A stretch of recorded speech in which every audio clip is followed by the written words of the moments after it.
Paula? I'll start. Go ahead. I think people have been talking a lot about residential and the businesses, but very few people, I think Seth started to touch on it, about actually a mixed-use development and having the businesses at the base and the residential at the top. And I think that is something that we need to consider because, as they did mention in the earlier panel, you need to financially support those businesses, and the only way you're going to get that development with a new project is by having the FAR and rezoning to help that. Michael? Yeah, I'd agree with that. I think the concept, and it's a hotly debated topic about gentrification of industrial areas. Clearly, we need to keep industry and traditional industry, not just the new innovation economy industry, alive and well in New York City and in the boroughs. I think this idea of a mixed-use environment is really compelling. There's obviously some uses that can't mix so well, but there's lots of uses that can. And I think we need to pay a lot of attention to the resurgence of craft, which is really the base of manufacturing in a traditional way in America, and certainly in New York and the boroughs, it's really alive and well. And so places that we can create incubation, yes, obviously the tech sector is very important and innovation is very important, but places that we can continue to incubate traditional craft into manufacturing uses and find ways to provide space for them that perhaps in some sort of subsidized way, I think is a way to keep our communities dimensional. Well, Chip, you recently moved your businesses here, and a lot had to do with access and affordability, but you're in an area where there's a lot of residential development. Do you feel that that pressure is going to force you somewhere else, or is there a reason that you're here because of that? I would agree that there are most likely economic factors that will impact the future of our leasehold agreements for facilities that manufacture or have impactful business models as we move to a gentrification and we see more residential development. But I mean, as that happens, I think to your point, the smaller manufacturing and the thought IP that comes out of the pre-production cycle, the production of the products themselves will move to more economically favorable environments. But we want to be in a place where the thought leadership is here, the creativity is supported, and the sustainable living environment is one that's safe, family-oriented, as we heard in the last presentation, and conducive to us being able to employ staff that really think about the longevity of their tenure with our businesses, as opposed to having to be relocated because they themselves are economically priced out of a neighborhood which is adjacent to where they live. So you hear live, work. We don't necessarily mean live, work within the structure, but we think those amenities that come on the first floor or those amenities that come in mixed use are important. I think it's a slightly different generational living style that comes, and I think it's very attractive today. So I think to answer your question directly, from my business, yes, I think the large manufacturing facilities that we maintain that we do not own, I think economically from a leasehold standpoint will be unreasonable for us, but we'll find other places to make product. It's really the supporting the core staff who create the products and the thought leadership that we want to maintain, and that's why we're here in Long Island City. Scott? So my air conditioning company, we service and do installations throughout. The majority of it is in the 5 boroughs, so about 3,000 locations. So Long Island City has always been a fantastic place for us to be, really so central to where all of our work is. And for my industry in general, or a lot of the building trades, they have been in Long Island City. So I think it will be very interesting to see if there are still places within Long Island City in this area that will remain that they can stay in, because certainly the values as they're changing and as areas are developed, we have been and will continue to be, I think, pushed out. But you opened up a new business 2 years ago. So I wear these very different 2 hats. so I have an air conditioning contracting company, but also a craft brewing company. I hope they don't mix. They don't. No, okay. For some reason, the technicians know not to come into the brewery. So I wear these 2 very different hats, and yet the mixed use concept and the development, certainly the residential side, or even more businesses coming in, is fantastic for the taproom brewery side of it. Okay. So you talk about business growth.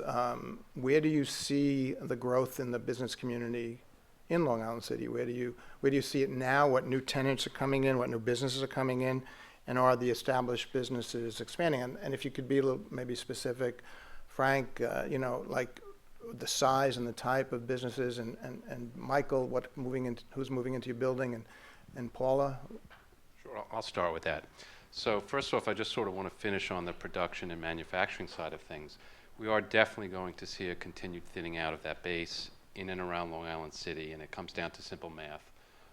There are only a handful of types of larger production type facilities that can afford the rental rates that they're being pushed to, and I think what you'll find is who remains in Long Island City on production on the larger side will be companies that just absolutely must be close to Midtown Manhattan, downtown, and serving the immediate area, just-in-time type of delivery businesses, the FedEx type facilities, food industry, and I think you'll also see a continuation of growth in the office population.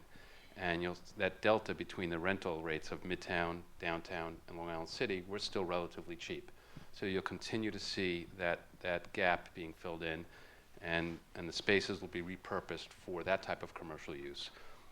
I think that on the smaller side, you'll still see some growth stories, some cool hip companies growing in smaller spaces. But once they get a little bit of footing, a little bit of success, they want to grow, it does become a challenge to the bottom line to grow, I think, in these areas. So that's sort of one of the challenges here. Types of businesses coming in, for the most part, are still smaller. So those companies that are chopping up these buildings into little suites, those are great business models. And we're seeing more and more of that taking place around the periphery and even in the manufacturing zone districts, which will allow for that. That's almost a business into itself, though. That's not just a real estate business. That's the business of running these smaller buildings, which is an interesting dynamic. On the larger footage, I think it still tends to be back office, government, quasi-government, and that's sort of what we're seeing coming into the area. But a lot of startup companies, and that's exciting. We really didn't see that since the 99-2000 era, and then sort of that bubble and burst. Leading up to the 2007-2008 period, we didn't really see that much of the smaller, high-growth stories coming in. But now, as we're coming out of this recession period, way out of it at this point, I'd like to think, at least in our area, we're seeing that, and that's exciting. There's an enormous pool of entrepreneurial businesses that are growing in Brooklyn, Long Island City, and beyond, and taking advantage of the 8 subway lines that come through Long Island City, the bridges, the tunnels, access to the airport. So I hope I answered some of those. Yeah, to follow up on that, so we're living in a time right now where New York is establishing itself as a sustainable tech ecosystem. So as you mentioned, 20 years ago, there was a tech ecosystem and tech bubble, but after the bubble burst, the tech economy also went with it. But what's happening right now in New York City is that there are properties of the tech ecosystem that will allow it to sustain the volatility of the market. So affordable housing, co-working spaces, things like that, more access to capital, more angel investors are here. So if a bubble were to burst, then we have the infrastructure to support a tech ecosystem. In Long Island City and Queens is a core part of that. As you see the expansion of the tech ecosystem go from Manhattan to Brooklyn, and now there's a huge opportunity for it to emerge here, especially on the advent of Cornell Tech. So more specifically about the type of companies that are going to come out of Cornell Tech that will pretty much proliferate into Queens are very rapidly growing tech companies, both on the hardware side as well as on the software side. And as it relates to mixed-use development, there's a millennial mindset that's kind of really prevalent in the tech community. So there's lots of talk about we can work where we live, right? Because the paradigm around work environments are changing. And so having a community that is supportive of and conducive of these new types of entrepreneurial people coming in is going to also be very important. And from Cornell Tech's perspective, we see Queens really gearing up for that in parallel to Cornell Tech's new campus being built.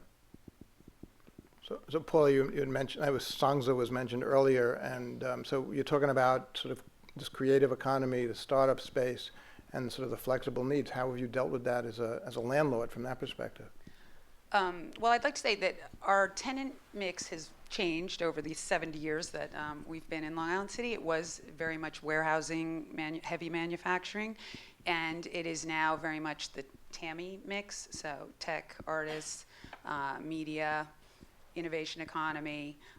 We call it TAMI B. We have a brewery as well, and that really helps out. It gets the creative juices flowing among all the tenants. And, you know, it is true, you need space that is affordable, you need space that is small. Songsa, it's a great story. I don't know if Elias is here, but Songsa came to Plaxall in about 2007, 2008. And my cousin Matthew, who's up there, and also my brother, they talked with them, they found them 500 square feet. They had actually, Songsa ran into some issues for a while and said, can we pay you in stock, in equity? And we said, okay. And, you know, they ended up getting back, you know, on a roll. They got some extra funding. They expanded to 1,000 feet. We just kind of knocked a door down a wall. Then they expanded to 1,500. They expanded to 2,000. And then one day they called up and they said, we're having a very important meeting. It's a company with a G is looking, starts with a G, is looking to acquire us. And they called us up after this meeting. They said, we have good news and bad news. We have good news in that they want to buy us. The bad news is the internet connections cut out 4 times during our presentation, and we're definitively having to move to the Google offices. And this wasn't something they really had wanted to do. They liked living in Long Island City. Elias had his wife, his newborn baby. You know, he had a 2-minute commute to work. We find a lot of our newest tenants actually live in, and some of our oldest tenants, I see Kenny here, live and work in Long Island City. And you know, so I somewhat disagree. I think we're very committed to promoting these small businesses, keeping them here. It's like a jigsaw puzzle, or actually one of those little puzzles, you know, where you move the squares around. We are always trying to keep our tenants and help them with the growth, no matter if we're running out of space or not. Right. So, I mean, and Michael, I think you probably have the same kind of an attitude, I would think.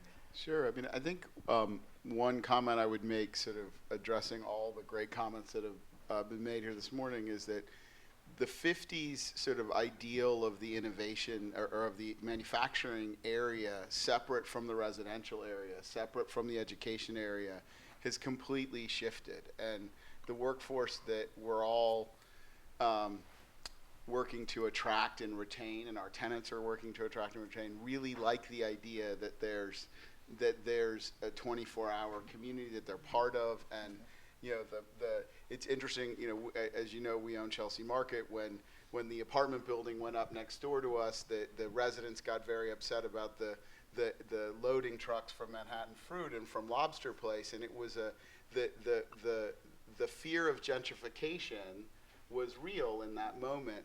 But what we see in other areas like Long Island City or Brooklyn is that this next group of people isn't really fazed by that dynamic. They're not sort of defining their parameters as aggressively and in those ways. So I think as we talk about companies and incubating companies, you know, one question I would ask the panel, and I would ask all of you here who are committed to Long Island City is, you know, we always talk about Long Island City as the value option to Manhattan. Instead, I would challenge us all to think about Long Island City for its own attributes and what makes it appealing as a superior choice, not just as a value choice. It's a place that people have built families, communities, and cultures, and as the Songsa example illustrates, it's not just about the price. It is about internet connectivity, it is about transportation, it is about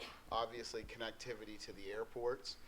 If you look at, and not to speak in any way negatively about Brooklyn, which I love and I'm very invested in, but you can't get to the airport from Brooklyn the way you can get to the airport from Long Island City. So if you're someone in a company that is globally connected, which is a really important thing, Long Island City is a compelling place to be. So one question and challenge I would pose to all of us is to think about Long Island City's superiority as opposed to its value, and how we can answer that call, because I think whether it's accommodating tenants as they grow, or figuring out mix, or figuring out education, the infrastructure and the commitment of this borough and of Long Island City as an environment into its own is tremendous for solving those problems.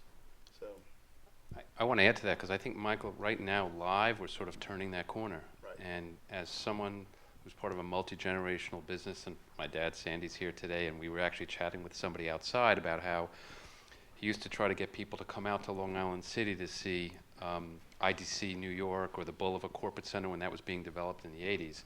He would offer them black car services, lunch, you name it, to get them to come out to visit, and it was a challenge.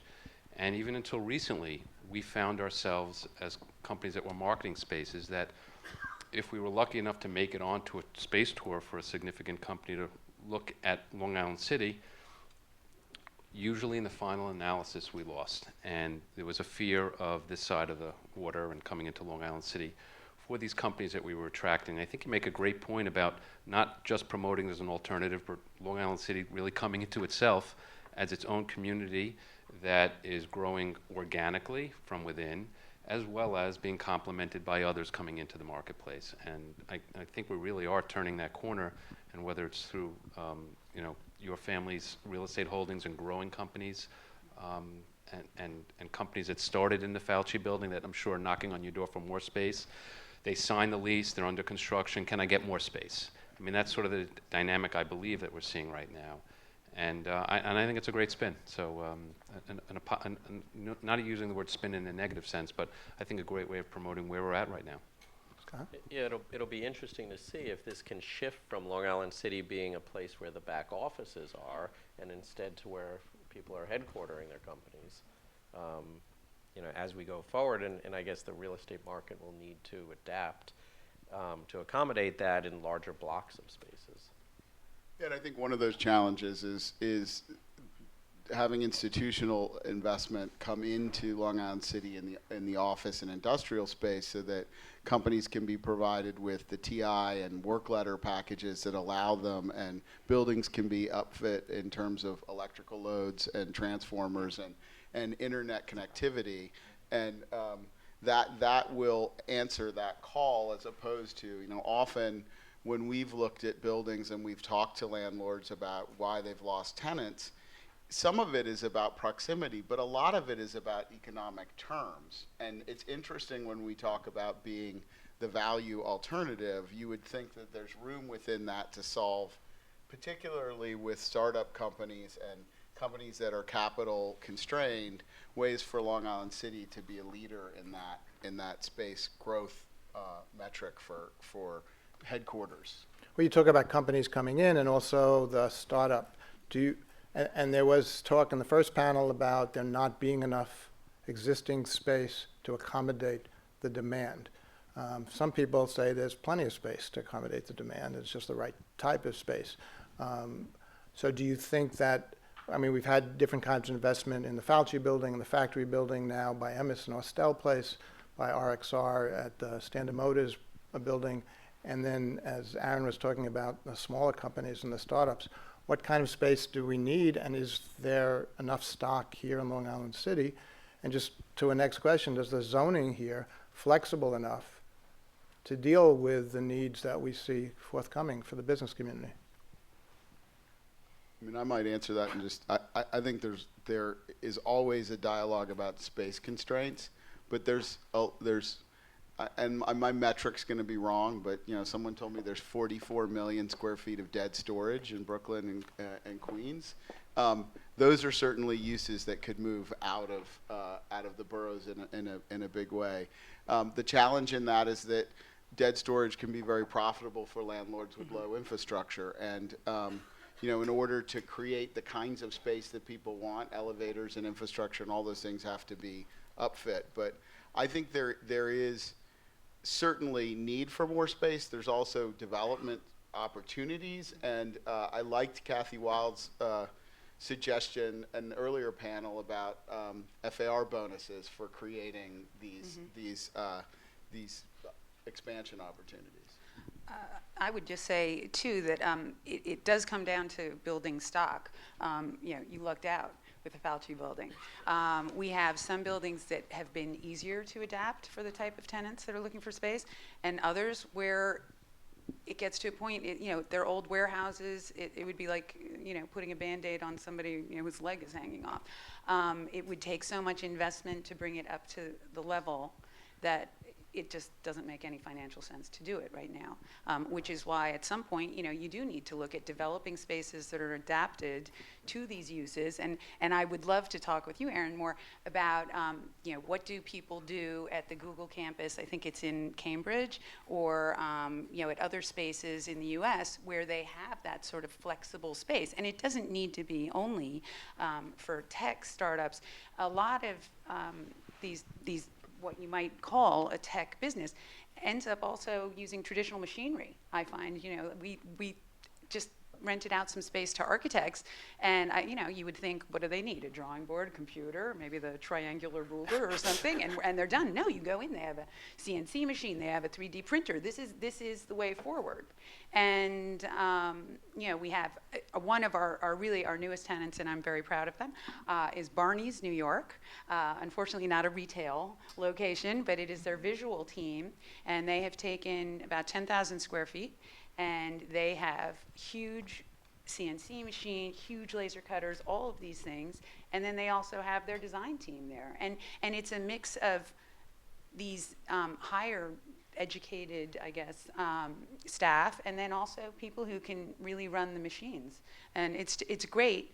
I'm just going to continue going on here just for one more second, is what's great to see is the collaboration between our tenants, because Barney's, when we asked them, why did you choose it? Well, of course, it's proximity to New York. They can zoom over, one subway stop and get on the bus.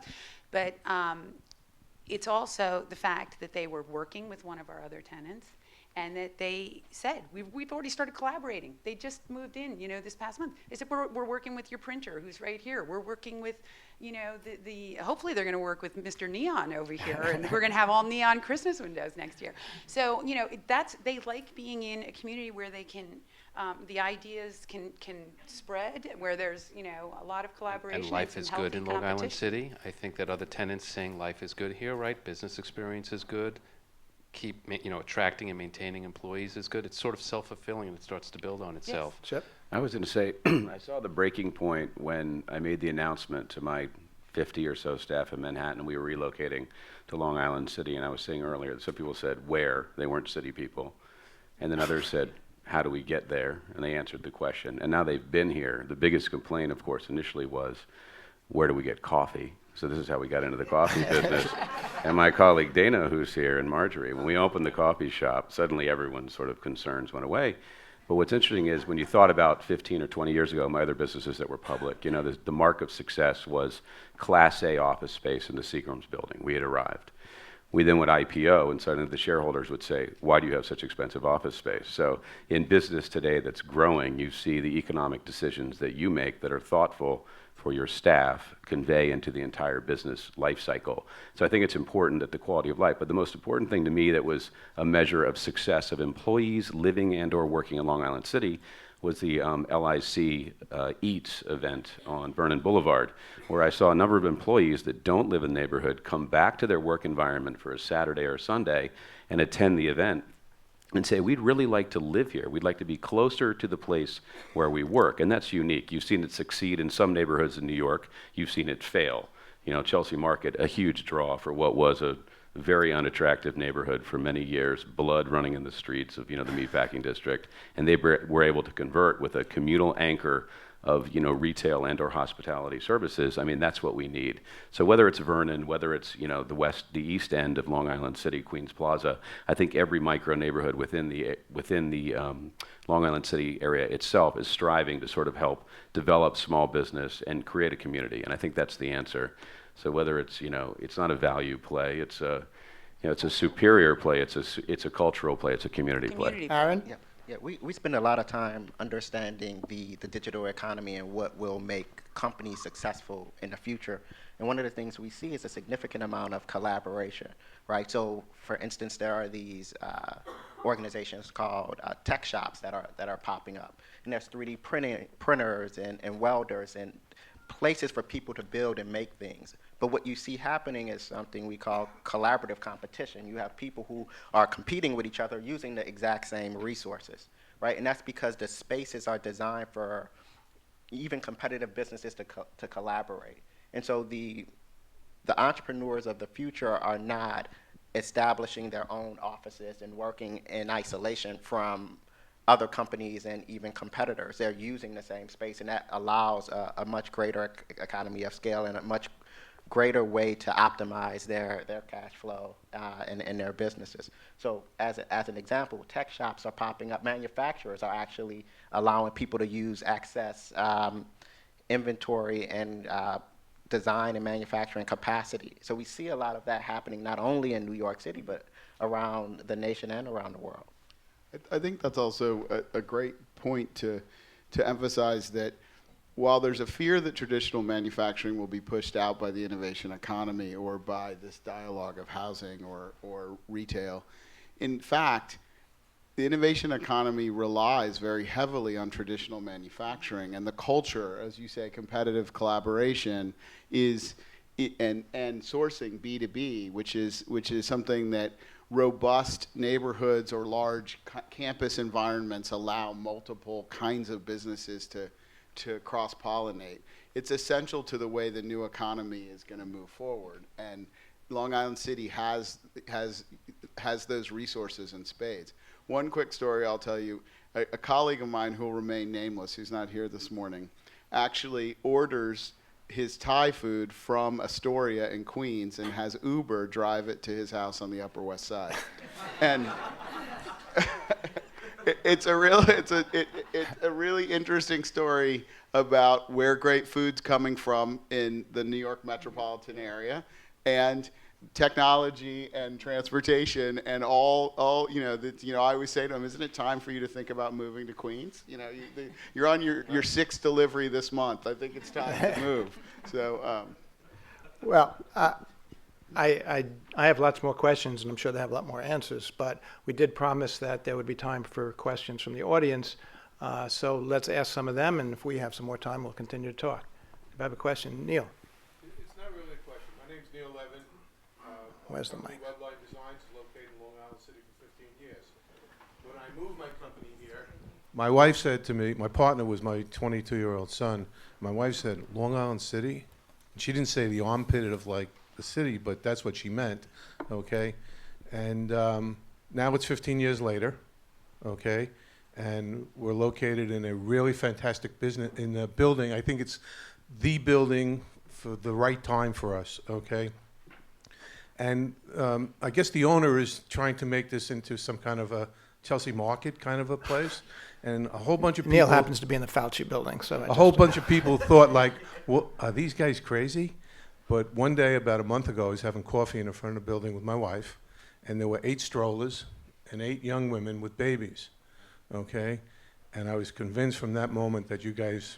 I knew you had it right before that, but I know you got it right now. It's very cool. And I asked them, what are you doing here? And they pointed to the donuts like I was an idiot, okay? But I think you got something going on there.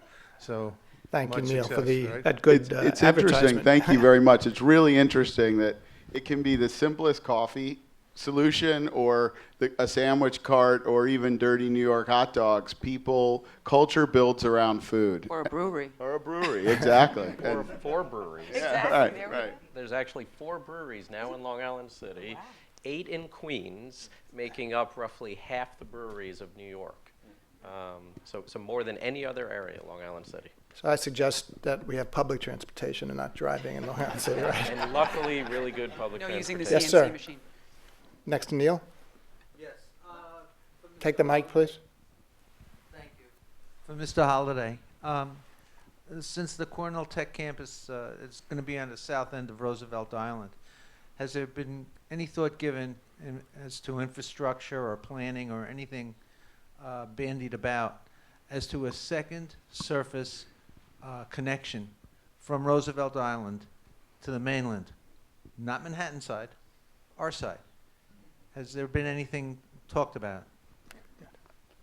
Yeah, so on Roosevelt Island we have 12 acres and 2 million square feet. And from a transportation perspective, my understanding is that there is talks about a ferry that will go from Queens to Roosevelt Island.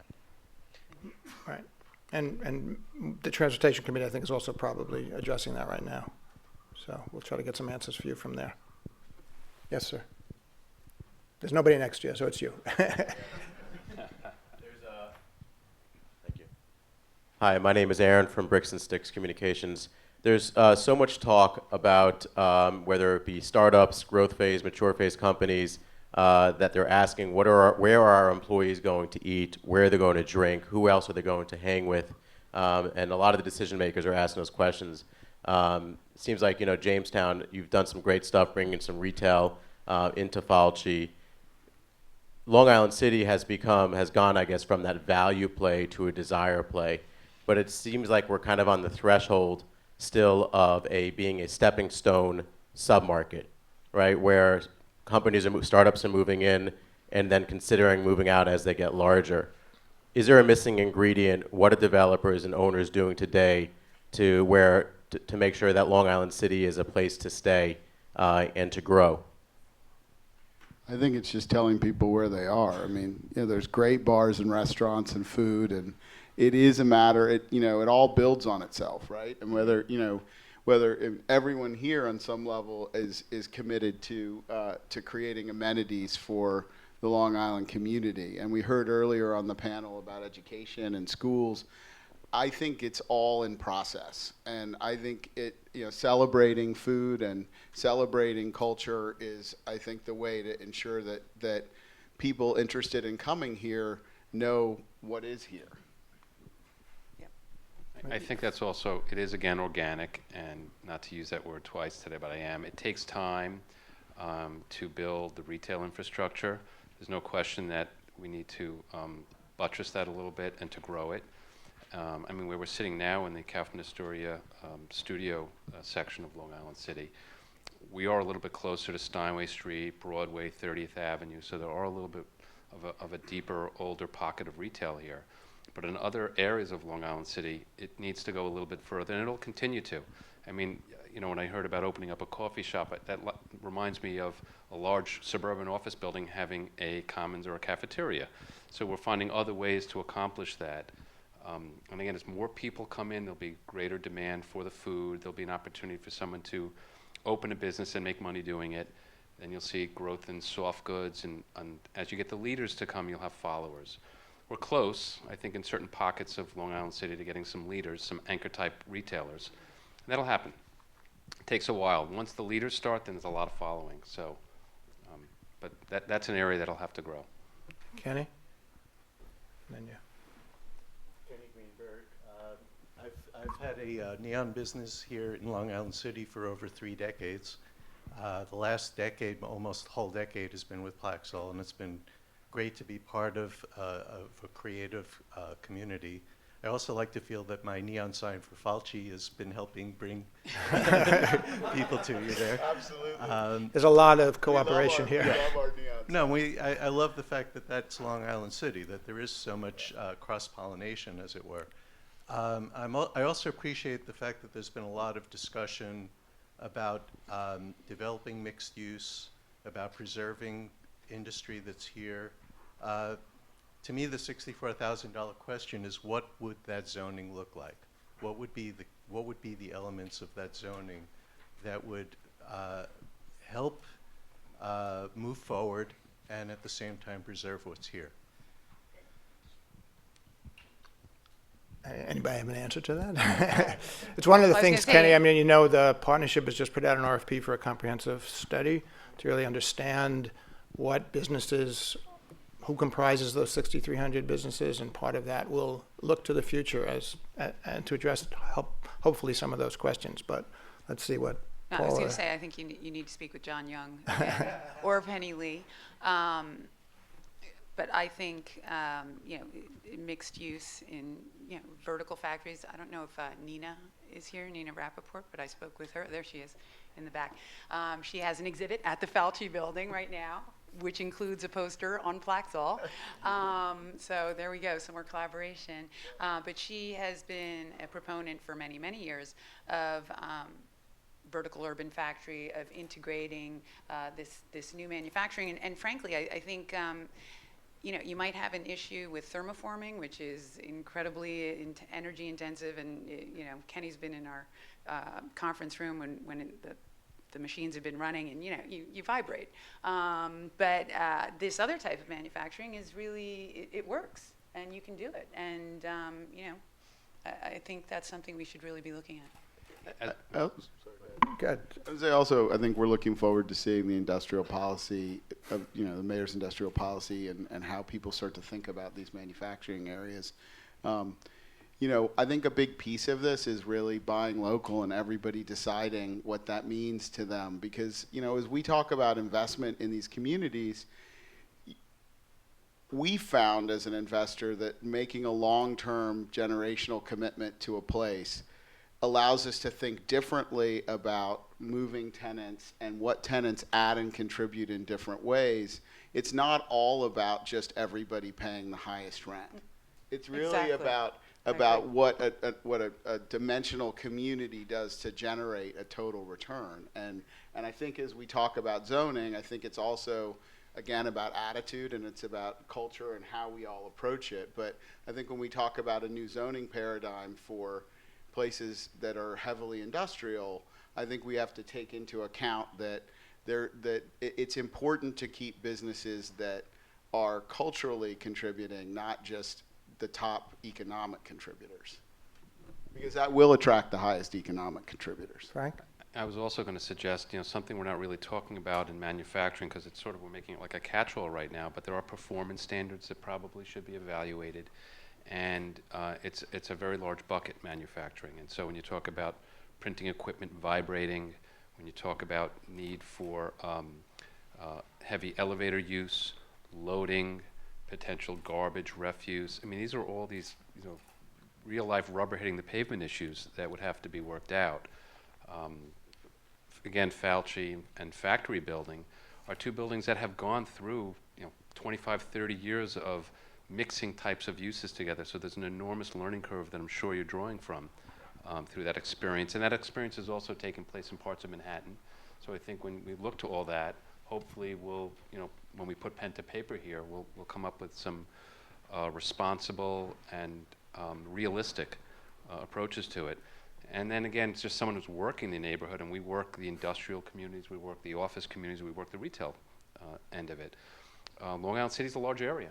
So again, hopefully some good thoughtfulness will go into how we designate certain areas, looking at the transportation, looking at where the density should be, and then looking at our various subway stops and how they're used, the utilization of the subway stops, so that we can thoughtfully put the right types of uses near the right type of subway stops and other forms of mass transportation. So it is the $60,000 question, and it's complicated, and I almost think it's a challenge to try to do it in one large shot. So perhaps we'll even think about doing it in stages, and they'll get some things right and they'll get some things wrong. But as long as we keep moving forward and understanding that the only thing constant is change, and how do we adapt to this change. But putting manufacturing with people in offices and people living, it's complicated. And so, but I think it's a challenge that's worth addressing, because we do have space issues here that we have to resolve. And we don't want to lose the neon sign companies in Long Island City. We don't want to be visiting you elsewhere 10 to 15 or 20 years from now. And I'll sort of finish that with, there are a lot of companies in leases that are in the $8 and $9 and $10 a foot range, and that will then experience a lease expiration coming up, and the landlord will want 18 and 20 and north of 20 for the same kind of space. So just in our own community, we have a lot of companies that have been here a long time that are facing this very difficult challenge. And I'm sure you've dealt with that with leases rolling in all the buildings. And not every owner has the same perspective, right? Some of the owners who don't have a lot of property, they're only focused on their one bottom line. So It's challenging. Chip, you had a I was comment? just going to say, one thing interesting talking about neon. I mean, it's an art form. It's a manufacturing business, but actually it's an art form. So you think about where we are today in the Museum of the Moving Image, you think about the art that's created here, whether it's the studios, the artists. I mean, I think that's an important part of that, the economic contributors here understanding that preserving a space and an area and a capacity for the arts is what makes this community what it is. I mean, it's all manufacturing, but they are making, and it's a community of makers, and that's something I think that we have to remember as well, because no matter how great the food is, how wonderful the office space is, the creativity that comes out of the community is, I think, what makes Long Island City what it is. So It also may mean that some of the manufacturing businesses shift their time of production and loading. What we've seen a lot is manufacturers who come to us and say, we have to have ground floor space and dedicated loading docks. Well, that's also part of the old economy. It's not necessarily, it could be that your production cycle in a 24-hour city needs to be at an alternative time, or buildings need to upgrade and create more efficiencies in their elevators, but also pricing into good quality space that may be on an upper floor. To your point about vertical manufacturing, it requires us to think a little differently. It also requires the tenants to think a little more dimensionally if being in this environment is accretive to their ultimate business plan. And I think most people would say yes. We have one more question. Hal? Yeah. Hi, Hal Rosenbluth from Kaufman Astoria. Hal, use the mic, please. Just a quick question. As we all have seen in the Long Island City Astoria area, record prices have been paid recently for commercial office buildings in and around Northern Boulevard in this area. My question to you is the flow of businesses / tenants coming into the area. Is it a trickle, or is it the Great Escape? And where do you see rents going now and in the next several years? Everyone always looks to the broker. Everyone looks to Frank. Go ahead, Frank. So, yeah, I mean, we've actually seen some amazing trades taking place in and around this immediate area, and we've actually seen a sort of almost Manhattan-style sale, and then 12 to 24 months later, a reflip for, a 50% greater number than the original trade. And you're talking about big buildings and big dollars and institutional investors. And I think right now, again, we're at the point of sort of stepping back and seeing if some of these larger numbers can pen out when it's time to operate the buildings. Because many of us know that there's sort of something we don't love to talk about, but when you look at the projections versus the reality of operating, there can be a great discrepancy when you get into sort of this frothy type of environment where there are a few large buildings for sale and a large posse of buyers. So it creates for an interesting environment. Rents, Hal? Dad, is our lease coming up with Hal? Okay. No, we're all right, we're good for a little while. $15 a foot? So no, rents have really started to aggressively move. And where we were 2 minutes ago trying to get mid to upper 20s, today the standard is low 30s if you're lucky, and it's pushing to mid, and I'm hearing people wanting $40 a foot. So the rental rate for the office space has clearly jumped from the beginning of coming out of this difficult period in the 2012 to 2013 year period to the beginning of this year. I would say from the beginning of 2015 in a number of buildings, we've literally seen rent, and you guys will confirm this, but we've seen rent jumps of 15%, not being unheard of. And in fact, we've had negotiations where we're getting close to signing and the ownership's telling us that they want to pop the rent before we sign this lease, better hurry up. So, I mean, there's definitely been that pressure. And again, I'm going to talk about industrial because when you look at conversion of real estate, you look at what your existing use is and then where you can take it to next. And when you have industrial tenants paying anywhere from, depending on the size footages, upper teens to low 20s to mid 20s a foot, and then you talk about wanting to convert that into a different type of use, let's just say office space, and we were talking about this with dead storage before. After you put all the money into the infrastructure, the benefit is not there. So, it's an interesting time, but that's where we're seeing rents. I don't know what you guys are seeing in your properties. Do you need me to promote higher rents? Okay. It really depends on the property. We have a Class A office building that's going to hit higher rents, obviously. In our TAMI area, I would say it really runs the gamut because we've had people who have been in there for a long time. But it goes from the mid-teens up to the low 30s for the same property. But we're flexible. Right. It's good to keep Plaxall and people like Plaxall here because they're very flexible, which is great.